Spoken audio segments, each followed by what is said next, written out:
So hello everyone, welcome to Learning with Parveen. Today topic is surface area and volume. आपको ये चीज़ class 10 का term 2 का चीज़ को मैं पढ़ा रहा हूँ, तो चलिए आज हम इसके बारे में डिस्कस करते हैं। सरफेस एरिया एंड वॉल्यूम को हम लोग बोलते हैं पृष्ठीय क्षेत्रफल और वॉल्यूम। पृष्ठीय क्षेत्रफल और उसके वॉल्यूम यानी कि और आयतन। ठीक है, ये हो गया।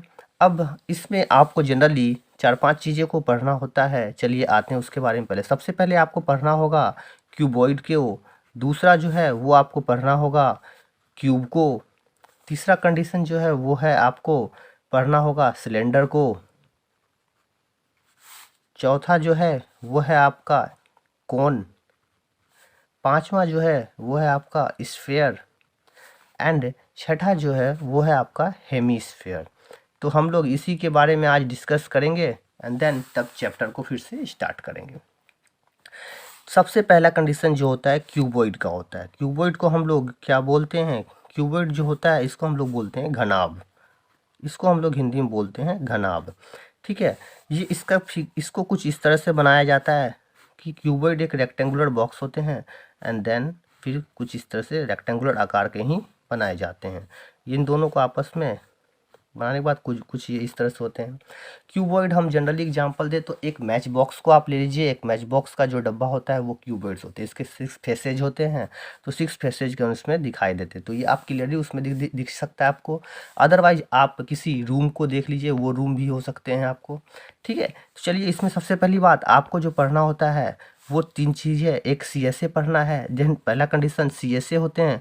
CSA कर्व सरफेस एरिया, इसी को हम लोग लेटरल सरफेस एरिया भी बोलते हैं और इसी को हम लोग एरिया ऑफ फोर वॉल भी बोलते हैं। एरिया ऑफ फोर वॉल भी बोलते हैं। अब कंडीशन कुछ इस तरह से आते हैं कि इसका फॉर्मूला को आप याद रखिए कैसे। सबसे पहली बात, जैसे आपको CSA और LSA की बात होती है तो उसका सिंपल सी कंडीशन है, वो आपको किसी रूम को या किसी भी वैसा चीज़ जो क्या होते हैं कि क्यूबॉइड के रूप में होते हैं, उसके बाहरी एरिया को आपको देखना होता है, कवर करना होता है। जस्ट लाइक ब्रिक, अगर कोई ब्रिक को आप देखते हैं, जस्ट लाइक ईंट जिसको बोलते हैं हम लोग, ईंट को अगर आप देखिएगा तो ईंट कुछ इस तरह से होते हैं। जब बाहर से देखे जाते हैं तो बाहर से उसके फोर वॉल ही दिखाई देते हैं। तो इसका मतलब हो गया कि जब हम बाहर से देखेंगे तो उसका फोर वॉल को ही देखेंगे। जनरली कंडीशन कुछ इस तरह से हो जाते हैं कि आपका जो रेक्टेंगल होता है ये रेक्टेंगल है, ठीक है, और इसी का क्या होता है वो टर्म होते हैं। तो अब ध्यान दीजिएगा, इसमें क्या होता है कि सबसे पहली बात जब बाहर से बात की जाए तो हम लोग किसी अगर रेक्टेंगल को किसी को देखते हैं और उसके बाहर की बात की जाए तो उसके बाहरी पार्ट ये होते हैं, तो इसको हम लोग क्या बोलते हैं? पेरीमीटर बोलते हैं। तो उसी कंडीशन में इसको क्या होता है, इसके जब बाहरी पार्ट को देखा जाता है तो वो क्या हो जाते हैं? Perimeter of rectangle. तो पेरीमीटर ऑफ रेक्टेंगल क्या होते हैं? 2 इंटू एल प्लस बी। इसमें इंक्लूड क्या हुआ था? इसमें इंक्लूड हो गया है आपका हाइट। तो ये आपका क्या हो गया? फॉर्मूला हो गया CSA का, LSA का या एरिया ऑफ फोर वॉल का। अब आपको थोड़ा कन्फ्यूजन ये हो रहा होगा कि इसमें हाइट कहाँ से इंक्लूड हुआ। तो कुछ इस तरह से होते हैं, जब एक रेक्टेंगल के आकार को के ऊपर बहुत सारे रेक्टेंगल के आकार को रख दिया जाता है तो वो किसका रूप ले लेता है? वो एक रूप ले लेता है आपका, एक क्यूबॉइड का रूप ले लेता है। जैसे कि कोई छोटा सा, अगर कोई बुक को लेते हैं तो बुक के पहले पेज को देखिएगा तो उसकी कोई मोटाई नहीं होती है, लेकिन जब बहुत सारे पेज को आप उसके ऊपर रखते हैं तो वो रखते रखते क्या होता है? एक मोटा आकार हो जाता है। जो वो मोटाई होती है, वो मोटाई को हम लोग क्या बोलते हैं? उसकी हाइट बोलते हैं। यानी उसमें किस चीज़ की ग्रोथ हुई, क्या चीज़ बढ़ गया उसमें, तो उसमें उसकी हाइट बढ़ गई। ठीक है, तो उसी को हम लोग क्या करते हैं? उसमें मल्टीप्लाई करते हैं। देन पहला कंडीशन CSA पढ़ना था। दूसरा जो है वो है आपका TSA। TSA जो होता है एरिया, इसको क्या हम लोग बोलते हैं? Total surface area. जब हम लोग क्या होता है कि टोटल सरफेस एरिया में क्या होता है? बाहरी और भीतरी दोनों चीज़ों को आप देखते हैं। ये भी चीज़ देखिएगा तो इसमें क्लियरली आपको दिखाई देगा। जब आप किसी ईंट को देखते हैं तो ईंट का जो बाहर की पार्ट होती है, जो जब हम ईंट को देखते हैं तो उसकी फोर वॉल को हम लोग देखते हैं। क्लियरली आप फोर वॉल को देख सकते हैं।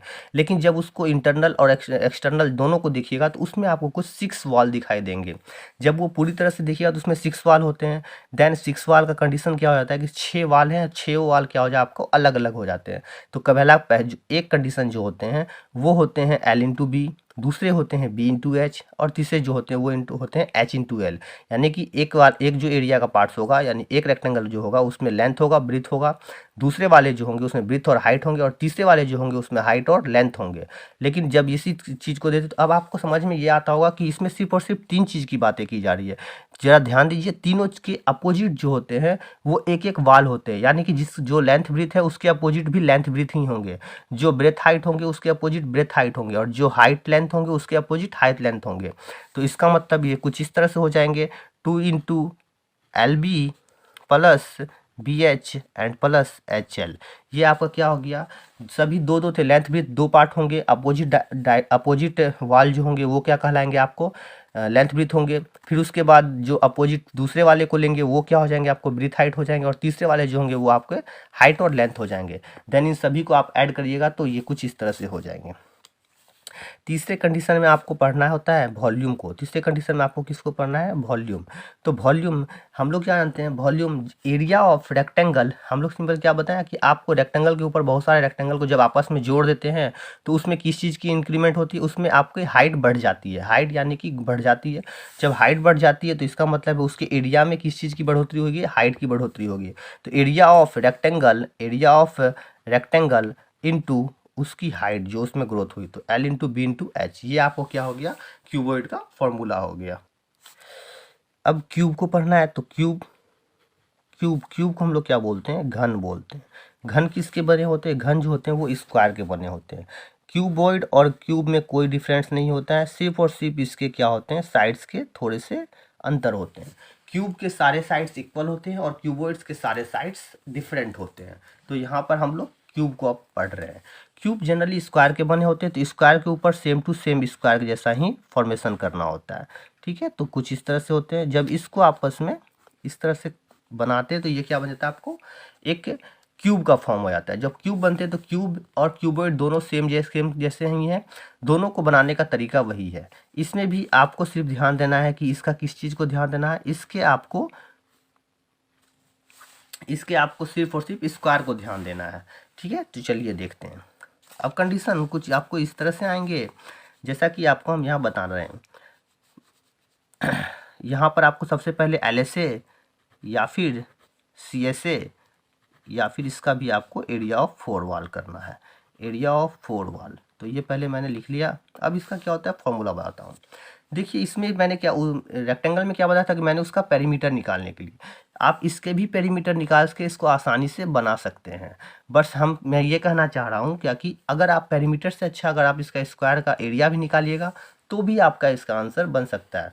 बट छोड़िए, मैं आपको पेरीमीटर के अनुसार से ही बनाता हूँ। जब आपको कंडीशन कहा जाए LSA का, तो यानी कि बाहरी वाल, तो बाहर की तरीके से कुछ इस तरह से हम लोग देखेंगे, तो कुछ इस तरह से करेंगे। तो इसमें क्या है, फोर, हम लोग बाहर फोर वाल को ही देख पाते हैं। अगर एक रूम की बात की जाए तो एक रूम में हम बाहर से फोर वाल को ही देखते हैं। तो एरिया ऑफ फोर वाल क्या हो जाता है, मैंने इसका बोला था कि पेरीमीटर निकालिए। पेरीमीटर ऑफ स्क्वायर क्या हो जाते हैं आपको, 4 × साइड। 4 × साइड को हम लोग ए से डिनोट करते हैं।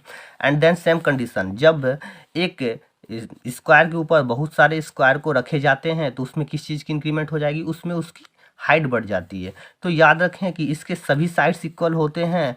देन इसके ऊपर जब किसी स्क्वायर्स को फिट किया जाता है तो वो स्क्वायर भी इसी शेप के एंड साइज के होने चाहिए, तभी वो इसके ऊपर परफेक्टली फिट होंगे, तब वो क्या कहलाते हैं, क्यूब बनते हैं। तो इसलिए क्या होता है, वो इसी आकार के होंगे और इसके ऊपर परफेक्टली फिट होंगे, तो इसकी जो हाइट होगी वो हाइट भी उसकी क्या हो जाएगी, वो आपके सेम साइड के इक्वल हो जाएगी। सो इसलिए ये क्या हो गया, आपको 4A² हो जाते हैं। तो LSA क्लियर हो गया है। अब आपको पढ़ना है total surface area. Total surface area, इसमें क्या होता है कि एरिया, हम लोग बाहर से जब देखें तो 4 वाल दिखा, लेकिन जब हम अंदर से देखते हैं तो अंदर से हमको कुछ 6 वाल दिखते हैं। तो क्या होता है कि जब हम पूरे सभी एक वॉल का अगर एरिया निकालते हैं तो सभी वॉल का एरिया कुछ इस तरह से होते हैं, 6 × area of square. Area of square, या फिर आप डायरेक्टली लिख सकते हैं 6 वॉल था और एरिया ऑफ स्क्वायर क्या होता है, A² then is equal to 6A², यानी कि आपका टोटल सरफेस एरिया जो होगा वो आपका 6A² हो गया। क्लियर।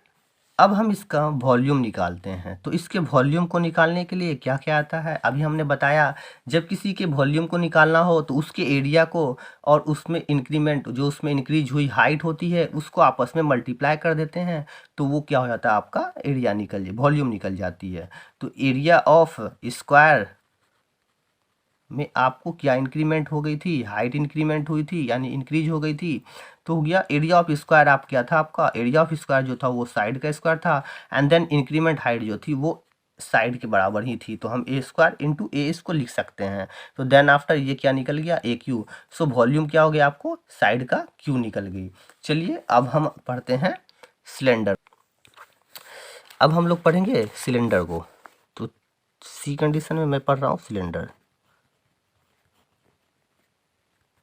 सिलेंडर सिलेंडर कुछ इस शेप के बने होते हैं, कुछ इस तरह के बने होते हैं। देखिए ध्यान दीजिएगा, ये सिलेंडर के शेप के हैं,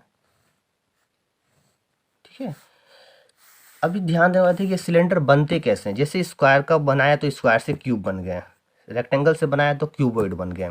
उसी तरह से सिलेंडर को जब हम किसी सर्कल को, जब किसी सर्कल के ऊपर बहुत सारे सर्कल को इस तरह से ड्रॉ करते हैं, इस तरह से ड्रॉ करते हैं, तो ये क्या होता है, इसमें अंदर एक इंक्रीमेंट होती है जो क्या हो जाती है, वो एक हाइट का रूप ले लेती है कुछ इस तरह से। देखिए ध्यान दीजिएगा, तो क्या हो गया, बहुत सारे सर्कल के ऊपर जब एक सर्कल के ऊपर बहुत सारे सर्कल रखे जाते हैं तो वो क्या बन जाते हैं, आपको सिलेंडर बन जाते हैं। अब ध्यान देना है यहाँ पर कि सिलेंडर में जो होते हैं, सिलेंडर में आपको एरिया ऑफ फोर वॉल नहीं होते हैं, सिलेंडर में आपको CSA होते हैं। तो चलिए हम लोग इसको करते हैं। CSA, ध्यान देने वाली बात है कि आपको इसमें किस चीज़ का यूज करना है। इसमें सबसे पहली बात ध्यान देना है कि इसमें आपको सर्कल है, सर्कल है यानी कि एक सर्कल है। आपको ध्यान देना है कि इसके अंदर क्या है, इसके अंदर एक सर्कल है। सर्कल के ऊपर ही बहुत सारे सर्कल को रखा था मैंने। तो जब हमने वहाँ क्या बोला कि जब एक स्क्वायर के ऊपर बहुत सारे स्क्वायर रखे थे तो उसके पेरीमीटर को लिया गया था। तो इसके मतलब एक सर्कल के ऊपर रखा गया तो सर्कल किस चीज़ को कवर किया, सर्कल के सरकमफेरेंस को कवर किया जाएगा। तो सर्कल के सरकमफेरेंस क्या होते हैं, 2πr होते हैं, इनटू इसमें जब सर्कल को, बहुत सारे सर्कल को आपस में रखा गया था तो इसमें क्या इंक्रीमेंट हो गई थी, इसमें इंक्रीमेंट हुई थी हाइट की। सो ये क्या हो गया आपका CSA 2πr/h हो गए। अब इसी का आपको जब टोटल सरफेस एरिया निकालने के लिए कहा जाएगा तो ध्यान दीजिएगा, ये सब जो CSA जो था ये बाहर से होते हैं, ये क्या होते हैं, बाहरी वाल होते हैं, बाहर की तरफ से आपको देखना होता है। लेकिन जब आप TSA करते हैं तो TSA का मतलब होता है टोटल सरफेस एरिया, यानी कि उसका जितना भी एरिया है उस सभी एरिया को कवर करना है। तो जब अंदर से हम कवर करते हैं तो वो क्या होता है, एक तो बाहरी जो आपका 2πr/h है ये तो आपका होगा ही, क्योंकि हमने बोला टोटल सरफेस एरिया का मतलब होता है internal and external, internal area को भी देखना होता है और एक्सटर्नल एरिया को भी देखना होता है। तो 2πr/h जो है आपका वो एक्सटर्नली है। अब इसमें इंक्लूड क्या है, इसमें इंक्लूड आपका दो सर्कल हो जाएगा, जो अंदर से आपका बेस होगा और उसका जो रूफ ऊपर की वाली पार्ट होंगे वो दोनों आपस में इंक्लूड हो जाएंगे। तो इसका एरिया क्या होता है πr² एंड इसका एरिया क्या होता है πr²। तो दो सर्कल को जब आपने यहाँ ऐड किया तो यहाँ क्या हो गया, दो बार मैंने πr² लिख दिया। देन आफ्टर 2πr/h हो गए and then πr² plus πr² क्या हो गया, 2πr²। अब इसमें से देख लीजिए क्या है, 2πr दोनों में है तो 2πr को मैंने यहाँ पर कॉमन ले लिया। सो आफ्टर यहाँ क्या बच गया, h बच गया एंड देन प्लस यहाँ क्या बच गया, r बच गया। तो 2πr into h plus r, ये आपका टोटल सरफेस एरिया का फॉर्मूला हो गया। अब चलते हैं हम लोग वॉल्यूम की ओर।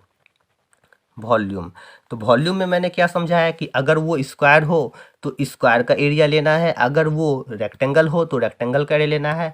सिर्फ और सिर्फ इंक्लूड क्या करना है, उसमें उसकी हाइट को इंक्लूड करनी है। तो क्या होगा, यहाँ सर्कल है तो सर्कल का एरिया क्या हो जाते हैं, यहाँ पे सर्कल का एरिया जो होते हैं वो होते हैं πr²। इसमें इंक्लूड क्या है, इसके हाइट को। तो देन आफ्टर ये क्या हो जाते हैं, πr²h हो जाते हैं। चलिए यहाँ तक ठीक है। अब हम लोग चलते हैं कोण की ओर। तो अब मेरा कंडीशन डी है, ये क्या है आपका कोण। कोण को हम लोग हिंदी में बोलते हैं शंकु, ठीक है, शंकु। ध्यान दिए, थोड़ा स्पेलिंग मिस्टेक हो सकता है, उसके लिए कोई दिक्कत नहीं करिएगा, ठीक है। सो आपका क्या हो गया, कोण हम लोग किसको बोलते हैं, शंकु को। कोण आप पढ़े होंगे, कोण कुछ इस तरह के होते हैं जो कि हमने बचपन में एक टोपी को देखा होगा जो कि कैप के रूप में यूज करते थे बर्थडे कैप के लिए, हम लोग उसको कोन बोलते हैं। अदरवाइज आप कुछ इस तरह से देखे होंगे जो कि आइसक्रीम शॉप में, आइसक्रीम पार्लर वाले के पास होते हैं, ये कोन, इसके ऊपर एक सेम इस पर इस तरह से बना दिए जाते हैं, ठीक है। वो कोन के आकार में ही होते हैं। सबसे पहले यहाँ कंडीशन, इसमें इसको रेडियस बोलते हैं। इसको दो कंडीशन ध्यान आता है, इसमें ये जो पार्ट्स होते हैं उसको तो मैं रेडियस बोलता हूँ, ठीक है, मैं क्या या सभी कोई इसको रेडियस ही बोलते हैं। इसमें दो तरह के हाइट होते हैं, एक जो आपके हाइट क्लियरली जो सभी फिगर में होते हैं वो हाइट, एंड दूसरा जो होता है वो इसमें एक स्लैंट हाइट होते हैं जिसको हम लोग तिरछी ऊंचाई बोलते हैं। स्लैंट हाइट को हम लोग एल से डिनोट करते हैं, then L is equal to हम लोग लिख देते हैं यहाँ पे स्लैंट हाइट। ठीक है, अब यहाँ ध्यान दीजिए, यहाँ पर क्या है, यहाँ पे भी एक सर्कल है, यहाँ पर भी क्या है आपका एक सर्कल है, जो इसकी बेस है वो आपकी सर्कल के रूप में है। लेकिन यहाँ पर आपको ध्यान देना है क्या कि यहाँ पर जो फॉर्मूला होगा वो फॉर्मूला आपको याद रखने वाली है, अदरवाइज आपका जो फॉर्मूला है वो आप याद नहीं रख पाइएगा। जब तक आप इसको याद नहीं रखिएगा तब तक ये याद होगा भी नहीं। तो CSA का जो फॉर्मूला होता है ये कुछ आपका पाई आर एल होते हैं। ठीक है, यहाँ पाई आर इसलिए इंक्लूड हुए हैं क्योंकि ये सर्कल्स के टर्म थे, इसलिए इसका हाफ पार्ट को पाई आर से लिए, एंड देन इसमें क्या इंक्लूड हुए थे, इसका स्लैंट हाइट इंक्लूड हुआ था, इसलिए इसमें एल लगा दिए। देन यहाँ पे आप एल का फॉर्मूला लगा सकते हैं, एल बराबर जो होता है वो root under H square plus R square होते हैं। सो ये चीज़ आपको याद रखनी होगी। एंड देन CSA के बाद जब इसका आपको TSA होती है तो TSA कुछ इस तरह से होते हैं। मैंने पहले ही बताया कि जो आपका CSA होता है वो तो इंक्लूड होगा ही होगा, एंड देन इसमें इंक्लूड और क्या होते हैं, pi R L plus pi R L. इसको इसलिए लिया जाता है क्योंकि मैंने इसका इतना ही पार्ट को सिर्फ और सिर्फ इस ही पार्ट को इंक्लूड किया, बाहर से वो इतना ही चीज़ दिखता है। आप किसी टोपी को देखिएगा तो टोपी का यही पार्ट दिख रहा होता है, इसलिए इसमें क्या होता है कि इसमें सिर्फ और सिर्फ इसके हाइट स्लैंट हाइट इंक्लूड होते हैं। ठीक है, और ये पाई आर ले लिया जाता है बिकॉज ये सर्कल का नीचे का शेप जो होता है वो सर्कल के रूप में होता है, बट इसमें सर्कल इंक्लूडेड नहीं होते हैं, इसलिए ये क्या होते हैं कि आपको सिर्फ इसका पाई आर एल लेते हैं। तो याद रखिएगा, इसके नीचे जो होता है सर्कल का पार्ट जो होता है वो नीचे से दिख रहा नहीं होता है, ये सिर्फ इस तरह से खड़ा होता है, इस तरह से खड़ा होकर इसके ऊपर कुछ इस तरह से बने होते हैं। एंड देन तब टोटल सरफेस एरिया में क्या होता है आपको पाई आर एल, फिर इंक्लूड जो ये अंदर वाले पार्ट्स होते हैं ये, तो इस एरिया को हम लोग क्या बोलते हैं, सर्कल का एरिया पाई आर स्क्वायर। ये जो फिगर है, ये जो टोटल सरफेस एरिया का जो फिगर होगा वो आपका कुछ इस तरह से होंगे जिसमें कि आपका सर्कल भी इंक्लूडेड होंगे। ठीक है, अब इसमें से आप पाई आर को कॉमन ले लीजिए, यहाँ पर आपका एल था, एंड देन यहाँ पर आपको डबल आर में से एक आर बच गई, ये आपका टोटल सरफेस एरिया का फॉर्मूला हो गया। उसके बाद एक वॉल्यूम की बात होती है, इसके बाद इसकी वॉल्यूम की बात होती है। तो जिस तरह से आपको मैंने सभी का वॉल्यूम बताया उस तरह से इसकी वॉल्यूम नहीं निकलती है, ये कुछ इस तरह से होते हैं। ध्यान दीजिएगा, मैं एक छोटे से फिगर से आपको बताने की कोशिश कर रहा हूँ। जब हम लोग किसी सिलेंडर को बनाते हैं, ठीक है, और इसी सेम साइज के एक कोन को बनाते हैं, ध्यान दीजिएगा, ये देखिए ये कोन है, कहा जाता है कि इसी हाइट का, जो हाइट का आपका सिलेंडर है उसी हाइट्स का आपका कोन है, एंड देन उसी रेडियस का आपका सर्कल है, यानी कि उसकी बेस है, उसकी क्या कहते हैं फ्लोर या ऊपर वाले पार्ट, टॉप पार्ट को हम लोग बोलते हैं, वो सब क्या होते हैं सेम रेडियस के होंगे एंड उसकी हाइट सेम होगी। देन इसमें कुछ पानी को मैं भरता हूँ और देन इस पानी को इसके अंदर फिल करता हूँ, तो मैं क्या होता है इस पानी को जब इसके अंदर फिल करूँगा तो ये 3 भाग में पूरी तरह से भर जाएगी। इसका मतलब क्या समझते हैं आप, इसका मतलब ये समझ में आता है कि area of volume of cylinder जो होते हैं वो आपका कुछ पाई आर स्क्वायर एच होते हैं, और उसमें इसके 3 भाग को और किया जाता है, यानी कि इसका तीसरा भाग जो होता है वो किसका वॉल्यूम होता है, वो इसके वॉल्यूम ऑफ कोन कहलाते हैं। तो वॉल्यूम ऑफ कोन याद रखिए 1/3 पाई आर स्क्वायर एच होते हैं, बिकॉज इसका 3 पार, जब इसको हम 3 बार इसमें फिल करेंगे, इसके पानी को, एक कोन के वाटर को हम सिलेंडर में जब फिल करते हैं तो वो 3 बार, अगर 3 टाइम फिल करेंगे तो वो क्या हो जाएगा आपका पूरी तरह से फिल हो जाएगा। इसका मतलब ये जो भाग है ये 1/3 है किसका, एक सिलेंडर का, सो इसलिए इसका वॉल्यूम जो होता है वो 1/3 होते हैं। क्लियर, अब चलते हैं हम नेक्स्ट की तरफ। चलिए अब हम लोग स्फीयर को पढ़ते हैं। चलिए स्फीयर